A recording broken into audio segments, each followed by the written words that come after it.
নমস্কার বন্ধুরা, আশা করি বন্ধুরা আপনারা সবাই খুব ভালো আছেন। এই গরমে পাতলা ঝোল খেতে সবার ভালো লাগে, তার জন্য আজকে আপনাদের জন্য নিয়ে এসেছি সম্পূর্ণ নিরামিষ ডালের বড়ি দিয়ে শশার পাতলা ঝোল। মমস কিচেনে সবাইকে অনেক অনেক স্বাগত জানাচ্ছি। পুরো ভিডিওটা দেখতে থাকুন। সবার জন্য ছোট ছোট টিপস অ্যান্ড ট্রিক্স অবশ্যই আছে। ভালো লাগলে একটা লাইক কমেন্ট করে উৎসাহিত করার অনুরোধ রইল। দেখুন এখানে দুইটা শশাকে মিডিয়াম সাইজের শশাকে এইভাবে লম্বা করে কেটে ভালো করে খোসা ছাড়িয়ে ধুয়ে পরিষ্কার করে জল ঝরিয়ে রেখেছি। এখানে আধা ঘন্টা মসুর ডালকে ভিজিয়ে রেখেছি 1 কাপের মতো। এইদিকে একটা বড় আলুকে এইভাবে লম্বা লম্বা করে কেটে অল্প একটুখানি নুন হলুদ দিয়ে ভাজতে বসিয়ে দিয়েছি। ডালটাকেও একটা মিক্সার জারে দিয়ে দিয়েছি।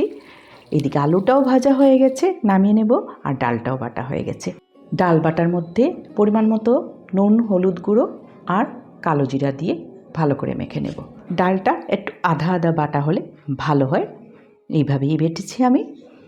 এইবার আলু ভাজার তেলের মধ্যেই আরেকটু তেল দিয়ে সাদা তেল দিয়ে দিয়েছি, দিয়ে বড়াগুলা ভেজে নিচ্ছি। এগুলো সর্ষের তেলের মধ্যেও বড়া ভাজা যাবে। একটা গরম কড়াইতে 2 চামচ সর্ষের তেল দিয়ে তার মধ্যে কালো জিরা ফোড়ন দিয়েছি আর 2টা তেজপাতা দিয়ে দিলাম। ফুটে উঠেছে। এবার গ্যাসের ফ্লেমটা কমিয়ে শশাটা দিয়ে দিয়েছি। একটা টমেটো রাফলি কেটে দিয়ে দিলাম। খুব ভালো করে এবার মিক্স করে নেব।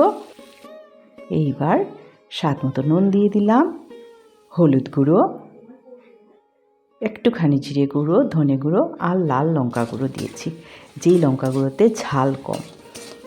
খুব ভালো করে সব মশলা একসাথে মিশিয়ে দিয়ে দিয়েছি। একটা কাঁচা লঙ্কা ভেঙে দিয়ে দিয়েছি আর 1 চামচ চিনি দিয়ে দিলাম। যেহেতু নিরামিষ রান্না একটু চিনি দিতে লাগবে, নাহলে স্বাদ আসবে না ঠিকঠাক। মিডিয়াম ফ্লেমে ঢাকা দিয়ে রাখলাম। অন্য সাইডে বড়াগুলোও দেখুন হয়ে যাচ্ছে, উল্টে পাল্টে দিয়ে দিয়েছি। গ্যাসের ফ্লেমটা অবশ্যই কমিয়ে রেখেছি।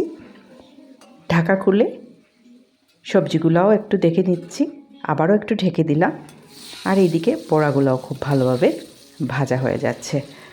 এবার বড়াগুলাকে নামিয়ে একটা পাত্রে রেখে দেব।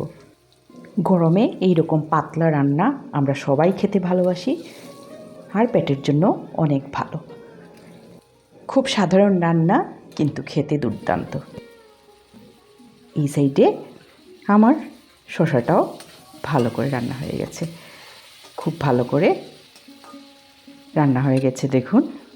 ভেজে রাখা আলুগুলাও দিয়ে দিলাম বন্ধুরা। আবারও একটু মিক্স করে দিলাম। এইবার পরিমাণ মতো আমি 2 কাপের মতো জল দিয়ে দিয়েছি। একটু ঝুলঝুল হবে, না হলে বড়া সব রস টেনে নেবে। তার জন্য একটু ঝুলঝুল রাখবো। ঝোলটা ফুটে উঠেছে, বড়াগুলা অ্যাড করে দিলাম। বন্ধুরা, আশা করি এই সুন্দর ছোট্ট রেসিপিটা আপনাদের ভালো লেগেছে। সবাইকে অনেক অনেক ধন্যবাদ পাশে থাকার জন্য, পুরো ভিডিওটা দেখার জন্য। রেডি হয়ে গেছে দারুণ স্বাদের একদম সিম্পল কুইক রেসিপি ডালের বড়ি দিয়ে শশার পাতলা ঝোল। বন্ধুরা, প্রতিদিন আপনাদের অনেক অনেক ভালোবাসা পাচ্ছি। সবাইকে অনেক অনেক ধন্যবাদ আমার পাশে থাকার জন্য। বন্ধুরা, এবার সার্ভ করে দেওয়ার পালা। গরম গরম ভাতের সাথে, গরমের মধ্যে এই রান্নাটা দুর্দান্ত। ভাত রুটি সব কিছুর সাথে খেতে ভালো লাগে। সবাই খুব খুব ভালো থাকবেন, সুস্থ থাকবেন বন্ধুরা। আশা করি এই রান্নাটা আপনাদের ভালো লেগেছে। আজকের ভিডিওটা বন্ধুরা এই পর্যন্তই। আবার একটা খুব ভালো রান্না নিয়ে খুব তাড়াতাড়ি আপনাদের সাথে অবশ্যই দেখা হবে। ধন্যবাদ জানিয়ে ভিডিওটা এখানেই শেষ করছি বন্ধুরা।